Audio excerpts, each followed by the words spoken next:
You are listening to the Delay and Pray podcast, episode number 45.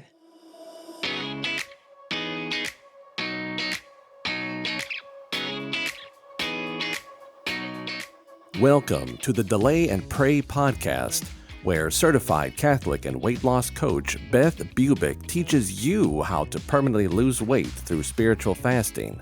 Get ready to gain faith and lose weight through a joyful transformation of both body and soul. Now, your host, Beth, the Catholic fasting coach.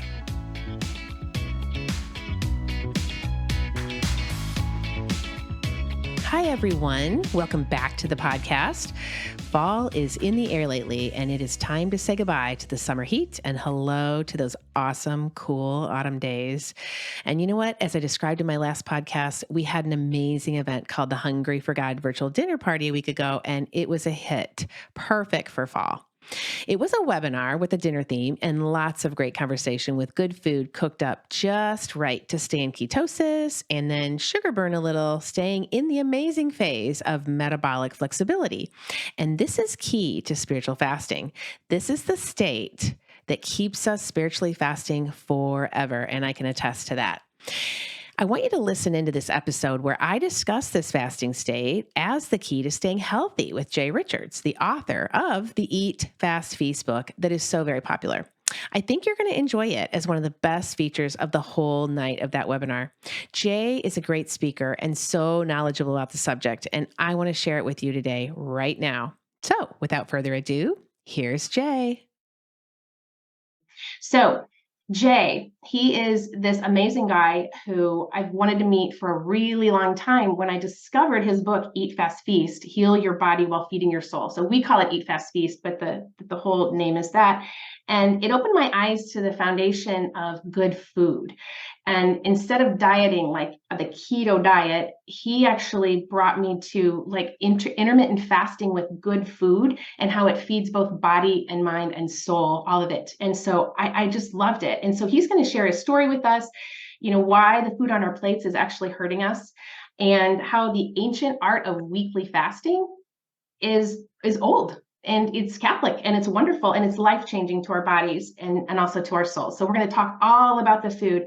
So let me tell you a little bit about Jay. He has a PhD and is the director of the Richard and Helen DeVos Center for Life, Religion, and Family at the Heritage Foundation, as well as a senior research fellow there too. He's also a senior fellow at the Discovery Institute and an author or editor of more than a dozen books, including 2 New York Times bestsellers. Listen, he's a fantastic human being. I'm honored to have him as the head of the table today at our virtual dinner party to talk about all things spiritual fasting and getting hungry for God instead of clinging to the food that possibly could make us sick. So without further ado, I'm going to go ahead and add him to the conversation. Hello, Jay. How are you? Great. Good to be with you. Oh, so good to be with you. Oh my gosh, so exciting. So I really am excited for you to be here to tell my entire audience and the people that have been my clients that have come into my course that spiritual fasting is possible. Mm-hmm. And for a really long time, I've always wanted to do bread and water since I was very, very young, because my mom's sisters were always into the apparitions in Medjugorje and Fatima, and they actually went to all these places, including the shrines of the Virgin here in the United States. So when I was a teacher, I would take this baggie of store-bought bread, and I would take some water, and I was a Catholic school teacher, and I would try to make it all day, and I'd get dizzy and lightheaded, and I'd be like, this is crazy. I just can't do it. And wow, what I didn't know, Jay, right? What I didn't know is that, first of all, the food wasn't sustainable, and that's not the kind of bread that they actually work with. And also, I was eating a lot of sugar, flour, having a couple glasses of wine at night. So I was sugar burning, and so my body would not have it. So anyway, it was just all wrong, okay? Yes. So now I'm not quite to bread and water yet on Wednesdays and Fridays, but I'm really working on it. I can do it in spurts, like for Lent. That's another subject later. But right now, I want to talk about how sugar, flour, and alcohol actually fuel this over desire for food and just keeps us sugar burning and wanting to eat all the time. So why don't you just kind of tell us a little about your story, how you discovered it? Because I always tell people that sometimes we discover things when we're in despair. Sometimes we're like, there's nothing else. How do I solve this? And you were kind of there, weren't you? few Yeah, health. well, in some ways, I mean, I hate to say it, that I sort of discovered fasting accidentally in some ways. I like you, I was actually grew up evangelical and had tried this a couple of different times. Then we became Catholic 2009. Of course, you have what we call fasts on Ash Wednesday and Good Friday. They're basically eating a little less than we normally do, right? And we just kind of call it a fast and call it good. But I sort of struggled with this, but I was also kind of a fitness person. And some years ago, I was sort of trying low carb eating. And so I just wanted to kind of test it out. I had read Gary Taub's book about sugar. I was persuaded that, yeah, we're doing something weird with our metabolism with the standard American diet by eating highly refined carbohydrates, lots of sugars, depriving ourselves of fats, and basically just plugging ourselves into this one pathway, one metabolic pathway, the kind of, carbohydrate to glucose and sugar pathway. And I had to have a medical procedure done that prevented me from eating for 36 hours, which I thought was going to kill me. But at the end of the 36 hours, I said, okay, well, I'm going to work out. I work out almost every day. And this is going to be terrible. I'm going to be so weak. And I wasn't. I had this kind of weird, clear-minded euphoria. I felt strong. This is very strange. I did what any, sort of red-blooded American would do. I Googled, okay, effects of fasting. And turns out I had kind of stumbled into ketosis, which is this metabolic state your body goes into when you deprive it of carbohydrates and your liver starts converting fat into fuel. And that's sort of how I discovered it. And so I started reading about the literature on fasting. So it wasn't even a kind of theological thing. I thought, well, this is very interesting. Turns out there's this massive literature on the physiological effects and benefits of fasting. And at that point, that's when things clicked for me, because I was acutely aware of the fact that we had completely abandoned the practice of fasting as the church practiced it easily for 1,000 years, and as the Eastern Rite and Eastern Orthodox Catholics still mostly retain. But what I realized is that that's not just because we were spiritually weak. That's part of the story. But the other part of the story is that people were able to fast in earlier times because they ate differently in terms of both frequency and the content of their eating. They were what we would now say they're metabolically flexible. Their body could use fat or it could use sugar, so that you didn't have those sort of extreme ups and downs every 4 hours that all of us have if we just tried fasting without taking account of these metabolic factors. And so that's what sort of threw me into it. As this sort of high functioning obsessive compulsive disorder, I focused on it and realized nobody had combined the scientific and the theological and historical aspects of this together. And so that's really what I wanted to do in Eat Fast Feast. And that's the kind of medium length version of the story of how I stumbled into this.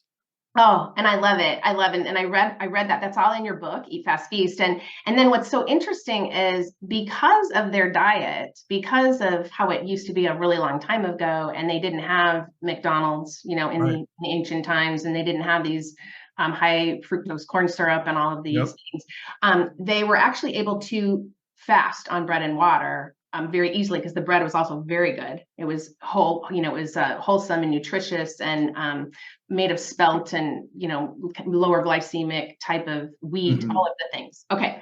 So that's how you came up. That's how you stumbled on this Eat Fast Feast cycle, which I thought was phenomenal. So we're eating on Mondays, Tuesdays, and Thursdays and Saturdays. We're fasting on Wednesdays and Fridays, and then we're feasting on Sundays. And it's like, as humans, we love patterns. We seek out patterns. God made us that way. And so when I found that, I was like, wow, that is amazing. And then we're doing it for a spiritual purpose. And that's what takes us from focusing on the inside, like a diet, and saying, well, this is about me. It's about my vanity. This is about my fitness. Like you were saying, like this is, and you were just kind of trying to figure yourself out, because you love to be fit, and I love to be fit too. I'm athletic as well.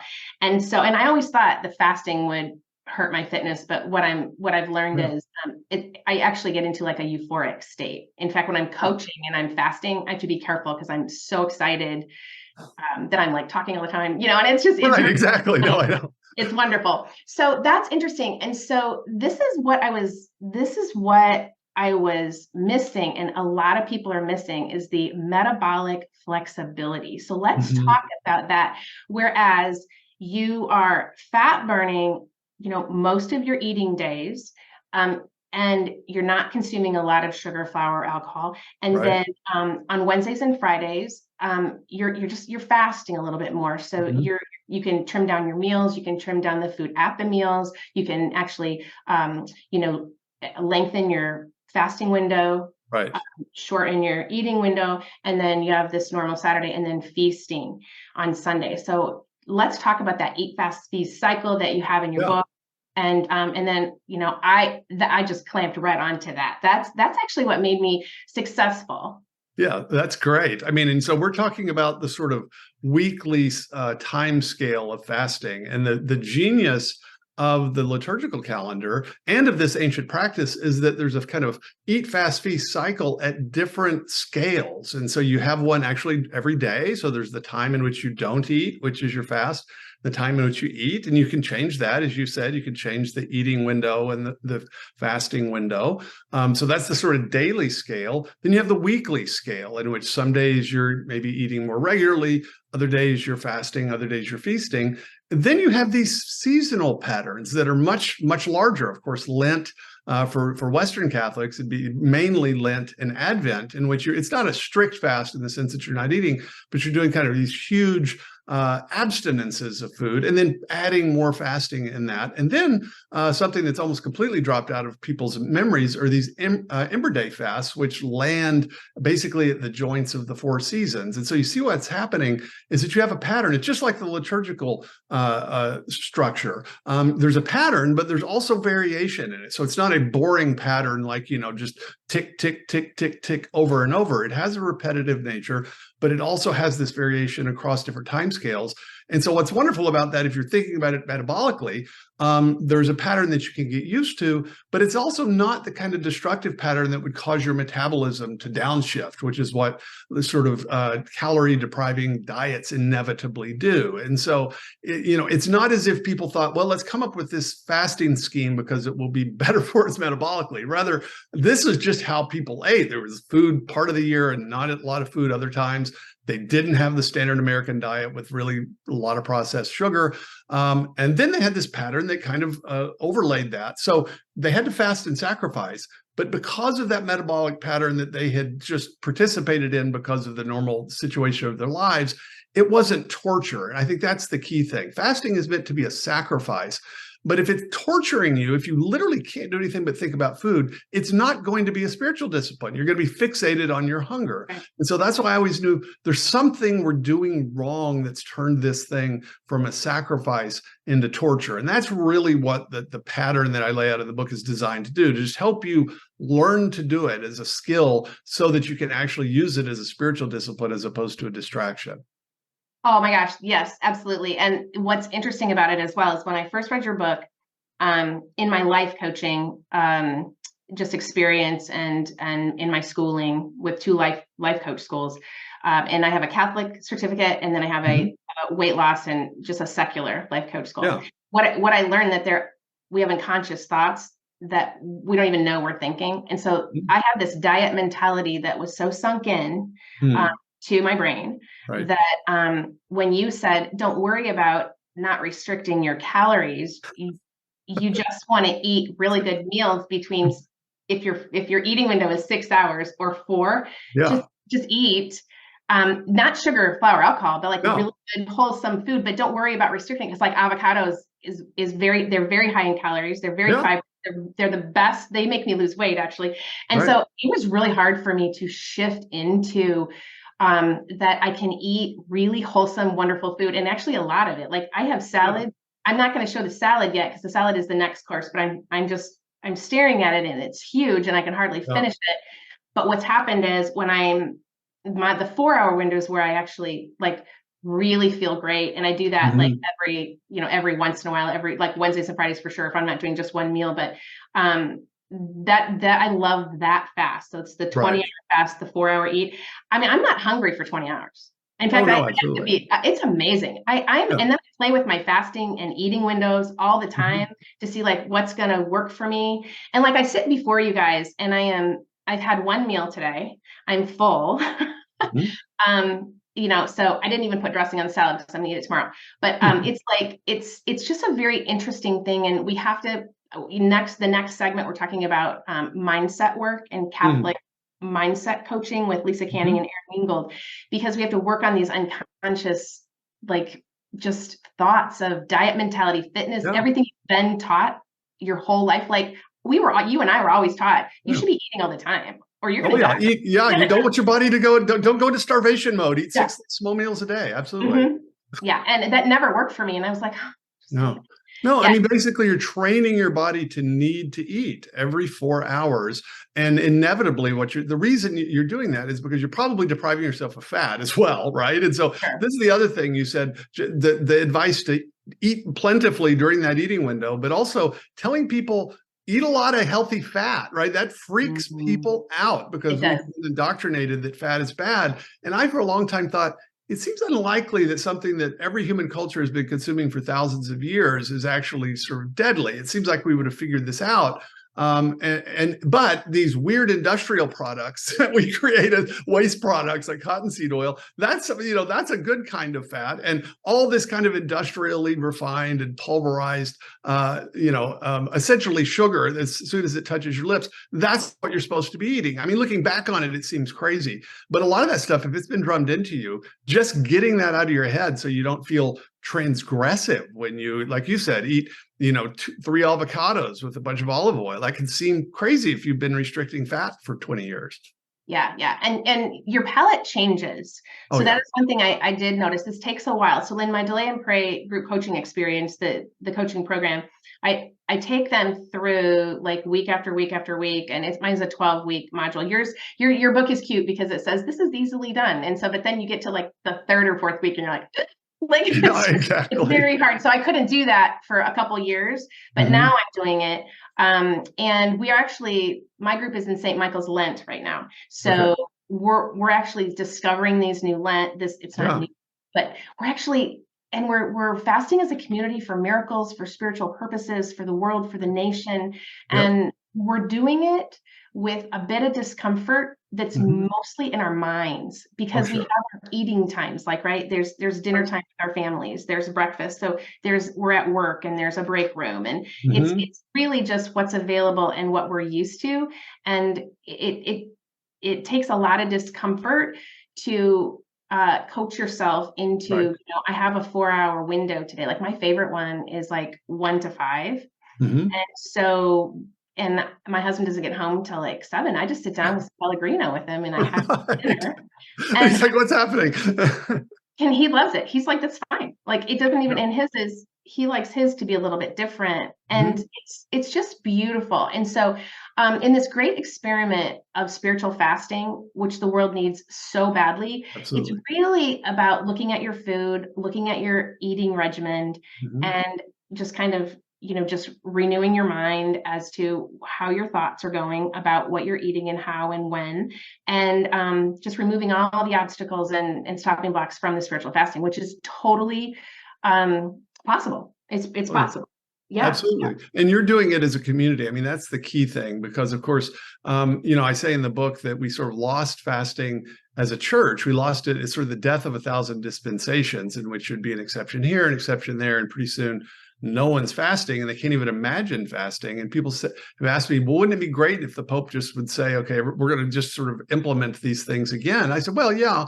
On the other hand, we don't know how to do it. And so what I really think needs to happen is it sort of bubbles from the ground up, in which you, an individual, figure this out as Catholics. And then we do it in communities voluntarily. And then all of this kind of community aspect comes afterwards, because that's where the real power is. It's also a lot easier. Imagine if your whole city fasted at the same time, like if you lived in Crete or something, right, where everyone was fasting. That's much, much easier, right? When the stores are open and closed, than having to do it like most of us now. You're maybe the one eccentric person in your office that's having to do it. And so I want everyone to always sort of look forward to a future in which this is more of a communal practice, and you're getting a foretaste of it, it sounds like, right now. Absolutely. And we always talk in the group about Ash Wednesday and Good Friday, and then Fat Tuesday. Like, okay, this is such a bad idea. Okay, so Fat Tuesday, we go out, we eat all the sugar, all the flour, the king cakes, like whatever. Yes. Hotchkiss here in like Indiana. Right. they're these huge like donuts. They're filled with, they're like as big as your head. Okay, so we're gonna eat all that, and then the next day we're gonna fast, but it's on one full meal, one normal meal, and two snacks, not to equal one normal meal. Well, okay, the problem with that is, my normal meal and your normal meal might be very different from somebody else's. A normal meal for someone might be the drive-through filet of fish with a Coke, some French fries, whatever. And then who knows what the two snacks are. So it's just, and then people are trying to give up something during Lent. So let's say chocolate or beer or something like that. And then they give up within 3 days. Sure. Okay. Totally explainable, because if you are going to sugar burn all the time, and then you're not going to be able to actually switch into fat burning. So let's talk a little bit about that metabolic flexibility for everyone, because it really makes sense. And it makes sense. I always explain it at the level of insulin. So insulin is the culprit. Really, it's great. We need insulin. Absolutely. Oh, yeah, absolutely. It's very important. Fat storage hormone. But the problem is when we have like a Coca-Cola and we just put all of that glucose into the bloodstream, then the insulin response is high. And when the insulin response is high, our hunger hormones are really thrown off. And so the leptin, which says, I always think of like leptin large, the leptin hormone, should say I'm full, let's go move. It doesn't. It's blocked in the brain. And so then your ghrelin, which is like, I'm hungry, let's keep eating. So the Coke says, hey, have the Big Mac, keep eating, keep going. And then you're never satiated and you're wondering, what is wrong with me? Yeah. And there's actually, if you've done it for 30 years, there probably is something wrong with you, called at the very least insulin resistance. But the fact that we respond that way, it's actually an asset. And if you think about it, the way to see this as an asset is to realize most of human history, right? Most of humans, to get to now, they had to live through a very different kind of life. And so for most of human history, people were living at times, especially unless you were right on the equator, living in Polynesia, in which there's going to be a lot of food at certain times of the year, certain kinds of food that are sort of sugar rich, like fruits, and then long periods of the year where there's not a lot of food. And so you're storing stuff, you're eating less. Certain times you might not be eating at all. Now people get that and they say, okay, so people had to be able to survive starvation mode. So that's why you need to store fat. And so they kind of get that. This is the step that people need to get, though, is that God designed us so that we are optimized for that pattern. It's not just that he made it so that we can survive through that. He made us so that our bodies are actually better off when we match that pattern. So there's a form of blessed abundance. We're thankful that none of us are starving to death, but it actually throws us off having food constantly available and having certain kinds of food constantly available. That's the thing that people have a hard time getting over. It's just like you can imagine we should be thankful that we have heating and air conditioning, but we should also maybe consider that actually cold shock is sometimes good for you. And if you never have it, you might have weird unexplained anxiety because you're never experiencing cold shock, because that's how God designed us. In the same way, God designed us so that we would eat a lot sometimes, eat sort of modestly other times, and not eat at all other times. And for most of human history, that is exactly how people lived. Moreover, they didn't have access to large amounts of refined sugar all the time. And so they were just naturally going back and forth between this, think of as a sort of a hybrid car, right? In which you're using either gasoline or electricity. Sometimes your body's using sugar and converting it to glucose and fuel. Sometimes it's not, and it runs out. And then the liver says, okay, they're going to switch over and it's going to start converting fats to ketones, another form of energy. You want both of those working. But if you spent 40 years not using the ketone cycle, it's rusty, and you probably have some problems that are going to need some time to kind of work themselves out. That is so true. It's rusty, and that's where you're not going to feel super great. That's where you're going to be hungry. You're going to have some headaches. You might not be able to sleep a little bit, but the first 2 weeks is a little hard. But what's very interesting about what you just said is that I have what's called dining in with Jesus, which I tell people, like, if you're going to intermittent fast and not eat for a little while in between meals, the best fat you can eat is your own fat. Like, you're going to dine in on your own fat. My old weight loss coach used to say, you have thousands of meals on your body, even if you're like a size 7 or whatever it was. It was really Yes. funny. And I never even thought about it that way. And so when I get a little hungry, not famished, but just a little bit hungry, I realize, oh, you know what? I'm dining in for Jesus. So this is where I have some spiritual purposes. Like right now, I have 9 things that I'm really praying for. And, you know, I will just be like, oh, this is where I grab my rosary and I get more hungry for God than hungry for whatever the next meal is. And that's what fasting does, is it really, if you can get to the point where you can be metabolically flexible and you can burn a little bit of sugar every once in a while, but burn mostly fat most of the time. And I believe, you know, answer me this. This is interesting. I believe it's eating in meals. So even if I have an eating window of, let's say, 8 hours, like if you're doing a 16-8 or whatever it is, I still don't snack. I still make sure that I'm having, I have either 2 meals or 3 meals, but I make sure to have a meal. Like I'm not eating 3. So what do you think about that? Yeah, I think that's exactly right. And I think, I mean, I'm a little bit weird because I do sort of fitness stuff. So sometimes my meal will literally be a really hearty kind of protein shake without a lot of fruit in it, you know, and that's sort of the meal. But I think you're exactly right. I mean, I think what's funny is we take snacking for granted as if it's this sort of eternal verity. But if you look back even to 1980, most people didn't do this. And so it's actually a fairly recent phenomenon, in part by just frankly, the cheapness of food until this recent inflation. Food as a percentage of our income, if you're upper middle class person or above, is not that significant. And so food is just genuinely cheap, especially processed food. But also we've been told that we're supposed to eat a lot. So it's like, if you think, well, I don't want to feel hungry, and so it's better that I have a snack. And so, I mean, everybody that's had kids in the last 20 years knows it's like, we can't imagine a child could survive an entire soccer game, right, without snack breaks and things. Look, I didn't have that in the 1970s and 80s. We didn't have snack breaks in the middle of sporting events, right? So this is actually a recent phenomenon. And when you switch in this way, even if you're narrowing your time window, in some ways, snacking is kind of a habit. And so I do think generally it's better to just break the habit. Yeah. Oh, for sure. It is a habit. And eating in meals will help you be metabolically flexible. And, you know, the availability of the snacks right now is really unfortunate. For instance, we're getting into fall. Halloween is around the corner. So you're going into stores and there is candy everywhere. Well, when I was young, there was only a candy aisle during Halloween. Yeah. That was it. You had to wait for candy corn and like bags of candy, like with little miniature, only during Halloween. And then of course, I'm the youngest out of 8 children. My mom would ration it because she didn't want us to have, because guess what? She couldn't afford dentist. She couldn't afford the dentist at the time. That's awesome. I mean, honestly, she was the best. Okay, so there's a video like that where I'm going to play like right after your segment, but she's the one who actually brought me into spiritual fasting. But you think about that, she knew the health problems with candy. She knew what it was. So she, you know, we would go out and we would do Halloween and all of that, but we would give it away or we'd save it and we'd ration it out. And it really wasn't this big thing for me. It just was really fun to dress up in a costume. Now it's available all the time. It's available all the time. And our kids always want it. A lot of people have candy jars on their counters all the time.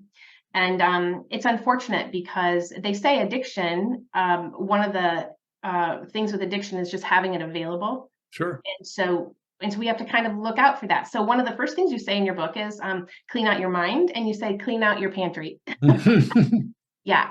And it's true. It's true. And you don't have to start with the seed oils. I mean, there are some of the, okay, so listen, right now I try not to eat seed oils, but I had to go, like my program starts out where all we're doing is trying to eliminate sugar, flour, and alcohol like that first week.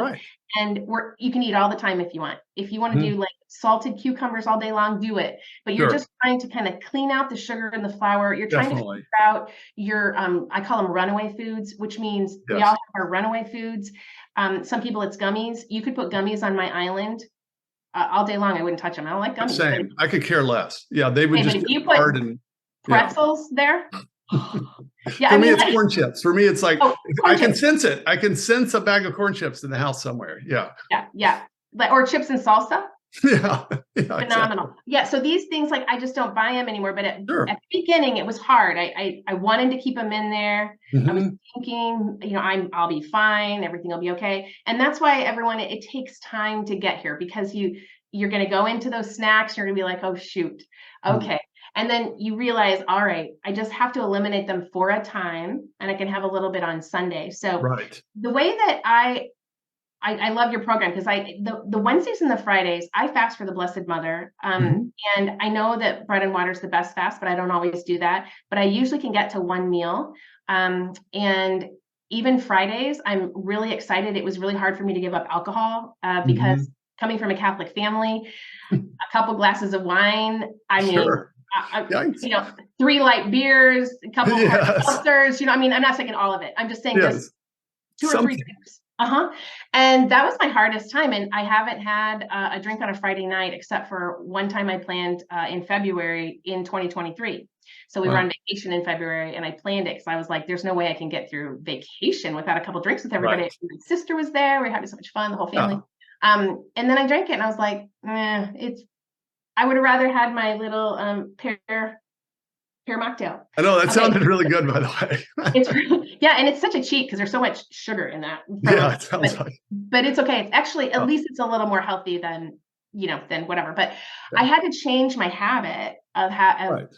actually consuming the alcohol on Friday night, so that my whole life can be about fasting for the Blessed Mother and reparation for Mhm. all the sins on Wednesdays and Fridays.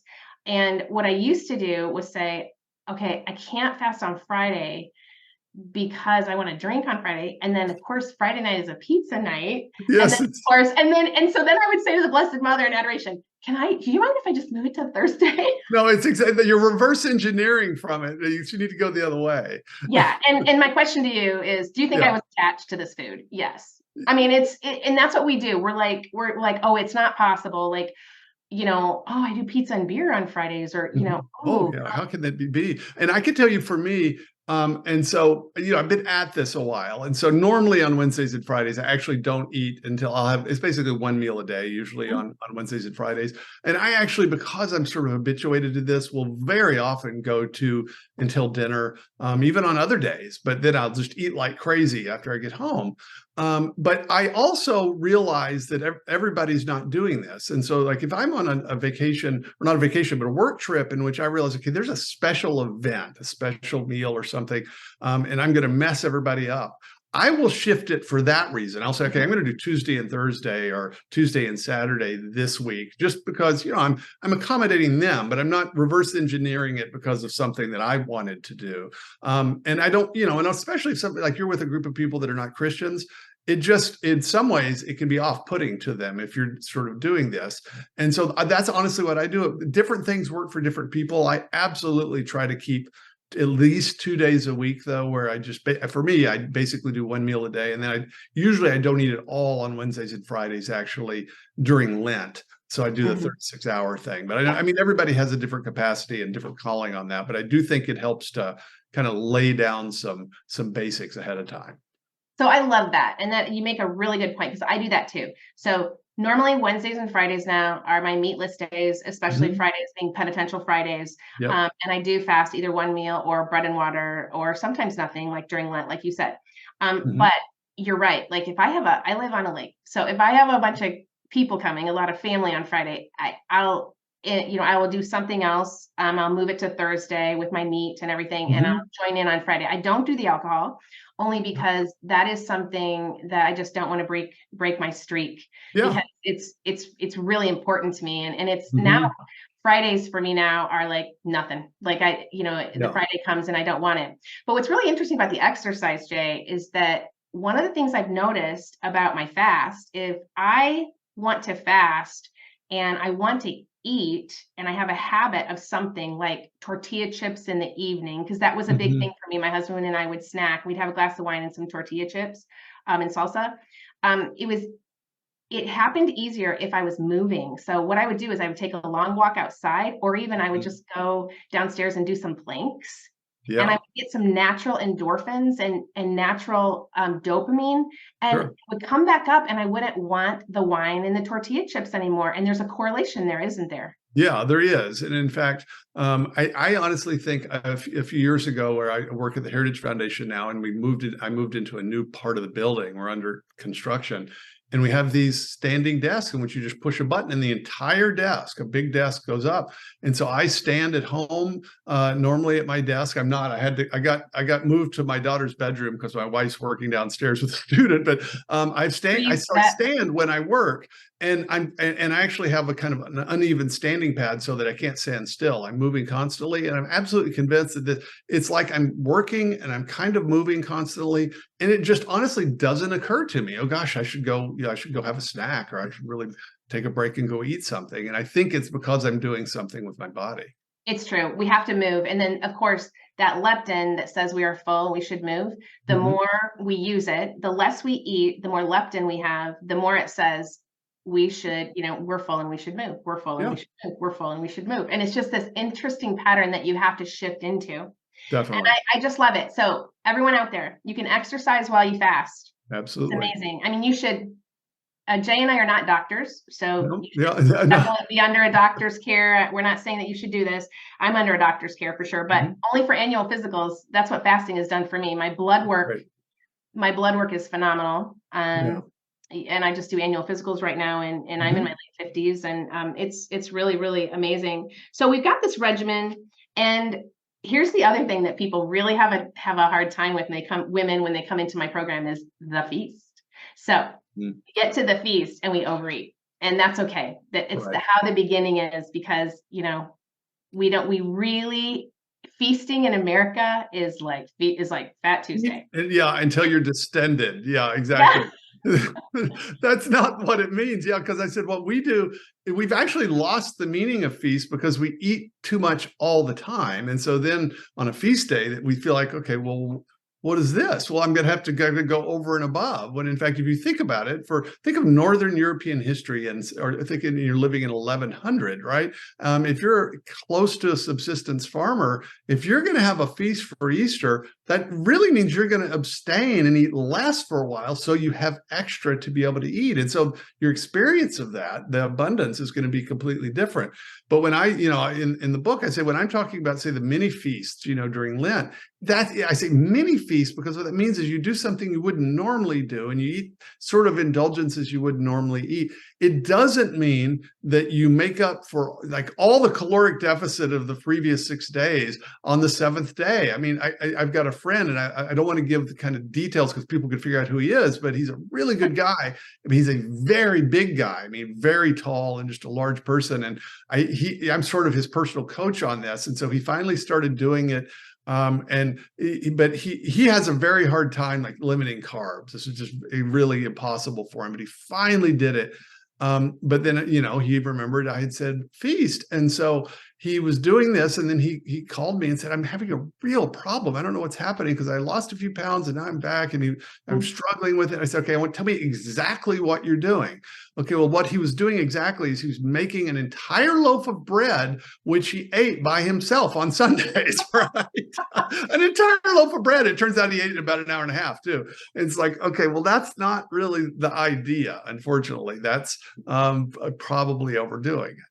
Yeah, that's flooding his bloodstream. Yeah, absolutely. The insulin response there. So interesting that Sundays, really, we're feasting on the Eucharist. So when we talk to Sister Dee Dee, she's coming up. That is really the whole emphasis, is to shift into spending your life fasting on Wednesdays and Fridays when you can.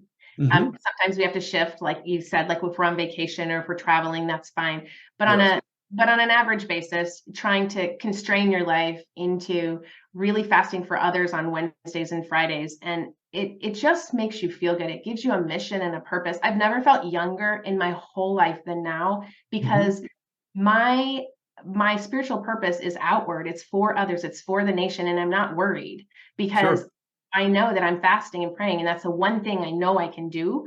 And so that makes me really happy. And then, of course, I have put way more sacraments into my life because I couldn't do it without it. So I started going to daily mass, and I don't go all day. I'm almost at daily, like almost at the 5 or 6 days, but I'm at 4. And I've just added 1 or 2 every year, adoration, and then monthly confession. And we'll be talking to Sister Dee Dee about like, the one true food, which is the Eucharist. But That's right. actually the fasting, when you empty yourself, it's really beautiful because it does leave room for the Holy Spirit to come in. And we love Saturday night mass. My favorite thing is really to not, it's not a fast day, but I try not to eat all day on Saturday because I love to go to the Eucharist completely empty. Like, Well, yeah. I show up and I'm just so emotional and I want him Yes. so badly. I'm so hungry for him. Well, and I almost want to, I want to suggest this. I'm not an expert on Medjugorje at all.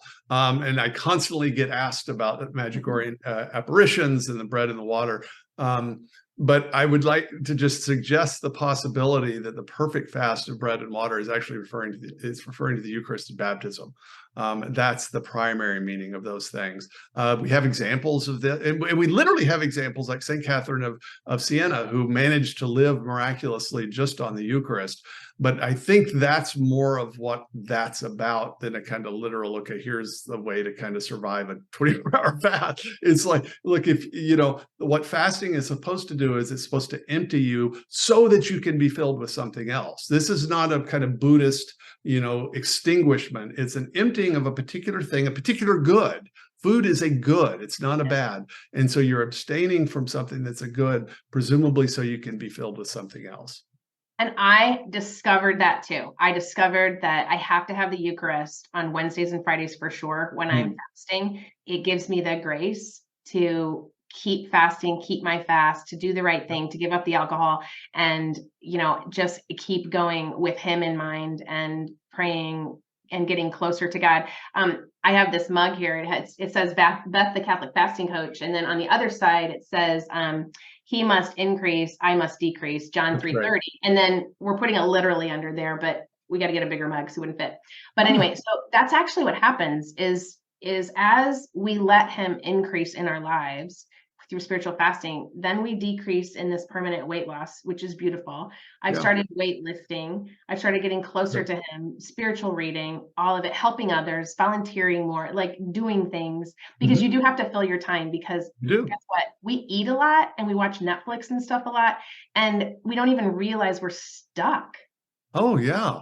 Well, and if you eat a lot and you're the primary person in your family that prepares the food, that's a lot of time. And so that's part of why, like, the habit of eating, all of a sudden you have this extra time and you're breaking the habit of eating, right? And so that's, in some ways, I think that actually is as much of the challenge as the kind of food deprivation. Because the reality is, if somebody locks you in a room for 3 days, you're going to be in ketosis in 3 days. Your blood sugar is not going to be going up and down, but you have been habituated for years to do things differently, and that just takes a while to break.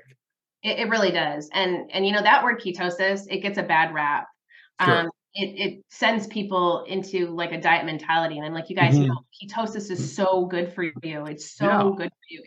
It lowers inflammation. It helps your body, your mitochondria. I mean, we could go on and on, but there's many books out there. There's books everywhere. I have resources you could read all this stuff about the biology, but the soul, it's really helpful in the soul, because like you're saying, it's good. Food is good. But when you're emptying yourself, then something good it leaves room for something really good to come in if you seek it.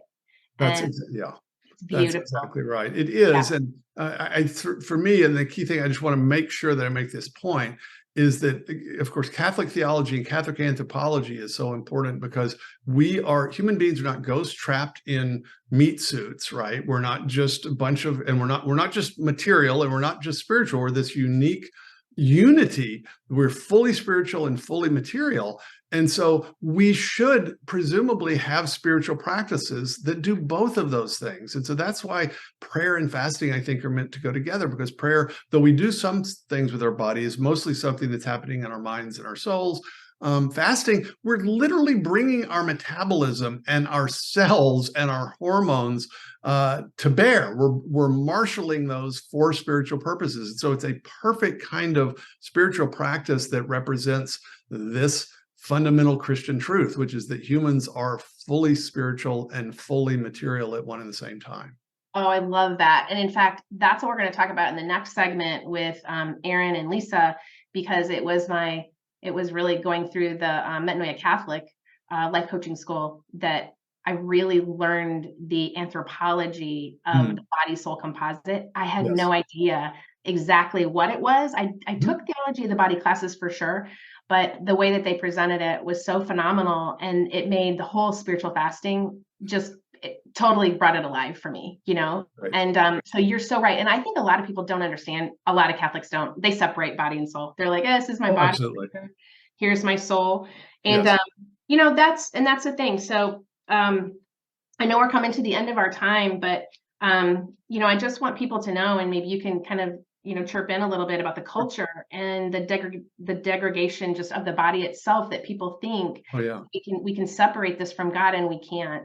Oh, absolutely. And what's weird, Beth, because actually I was teaching at Catholic University, and I moved to the Heritage Foundation a little over 2 years ago for a weird reason. It's because I had read a book called Irreversible Damage by Abigail Shrier about teenage girls in California that were waking up saying, I think I'm a boy, having body parts removed, right? This stuff's actually happening under the influence of this thing called gender ideology. And it is Gnostic. It's like the worst form of Gnosticism, in which people, rather than being embodied creatures made in the image of God, were just the kind of psychological selves, these disembodied selves that can be incongruent with our sexed bodies. And it's a really, really toxic idea, but it is at bottom a failure to understand what humans are, the truth about men and women, that we are this unique creature made in the image of God, but we're fully material, fully spiritual. And if you break that apart and emphasize one or the other, you end up in some really, really bizarre places. And that's where our culture is.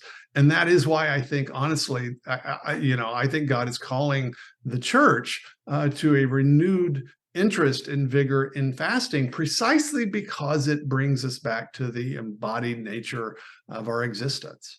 I love that. And I always tell, I coach a lot of women whose grandchildren are suffering from this, especially, maybe their children don't attend mass and they don't really understand. And so the grandkids are very confused. Yes. And I always say, find information that's very good and Catholic, and explain it to them if you can. But the one thing you can do is pray and fast. The one thing you can do is learn to delay and pray, and to really be a stronghold in the Catholic Church for them, and to let them know that it's not okay, and that we are body and soul, and God loves our bodies so much. And it's just not the right thing to do. And so we need a lot more of that. I'll tell you what. So yeah. Well, this has been wonderful. I love all of your book, and it has been such an inspiration to me. And I'm writing a book of my own, so I'll definitely pass it to you. And okay, nice. Maybe you can just take it, be a beta reader. And so yes, absolutely. let me know how it is. And it should be coming out here around Christmas time. But anyway, thank you so much, Jay. Really appreciate everything you do. And I will be in touch. I'd like to meet you someday. Sister Dee Dee is also in DC too. So she is, exactly. We've been at events together, so I'm excited. Okay, I'm coming. I'm coming to see you. Yeah, definitely. So thanks for this. Jay, thanks so much. All right. God bless. All right. You too. Blessings. Okay, bye-bye. Please share this podcast if it was inspiring for you, so others will hear the great message of Catholic fasting and learn to fast off of sugar, flour, and alcohol, especially on Wednesdays and Fridays of the year. Have a great week, my friends. Keep fasting and praying, and I will talk to you next week. May God bless you and keep you always. If you are interested in learning more about spiritual fasting and permanent weight loss, then come join my course, Delay and Pray, a 12-week guided course for weight loss through spiritual fasting. You won't go through it alone either. I will be there to coach you every step of the way. This is a group coaching program where you are part of an amazing community of like-minded Catholics who have the same goal as you, to bring about miracles while losing that weight permanently through spiritual fasting.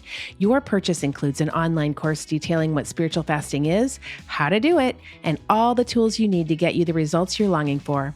Head over to my website right now at thecatholicfastingcoach.com and get the details on how to join. And don't forget to follow me on Instagram, Facebook, Pinterest, and LinkedIn to always get the latest daily information to help you keep fasting, my friends. Can't wait to see you in there. May God bless you and keep you always.